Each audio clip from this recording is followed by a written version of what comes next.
ম্যাও আয় আয় ম্যাও আয় আয় আয় আয়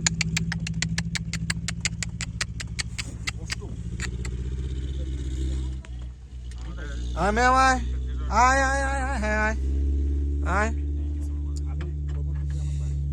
ম্যাও ম্যাও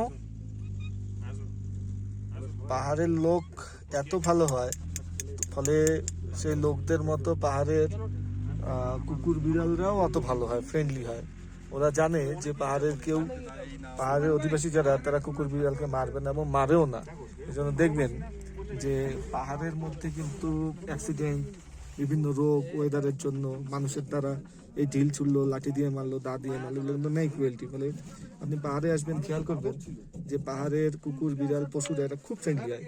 কিন্তু আপনার এলাকায়, শহরের মধ্যে, গ্রামের মধ্যে, সেখানটায় দেখবেন মানুষ কি করে কুকুরকে ঢিল মারছে, এই বোম ফাটাচ্ছে, এই মারছে, দা দিয়ে মারছে, অ্যাক্সিডেন্ট হচ্ছে। স্বাভাবিকভাবে তারা মানুষকেও বিশ্বাস করে না, এই জন্য ফ্রেন্ডলি তারা কম হয়। এই জন্য বলে কুকুর কামড়ায়, এই করে ওই করে।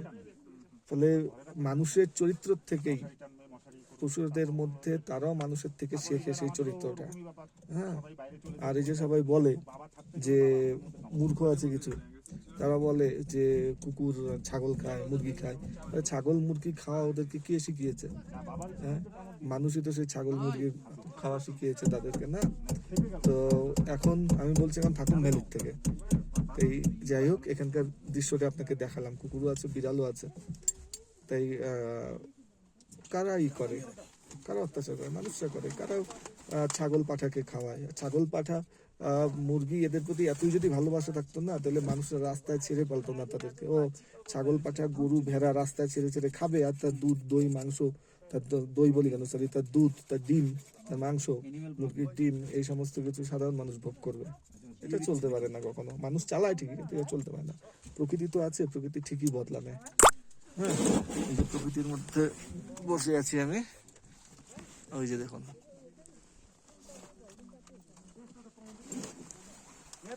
ওইখানে এভারেস্ট, আর এই সামনে আছে হচ্ছে কাঞ্চনজঙ্ঘা, দেখাচ্ছি। ওই যে কাঞ্চনজঙ্ঘা।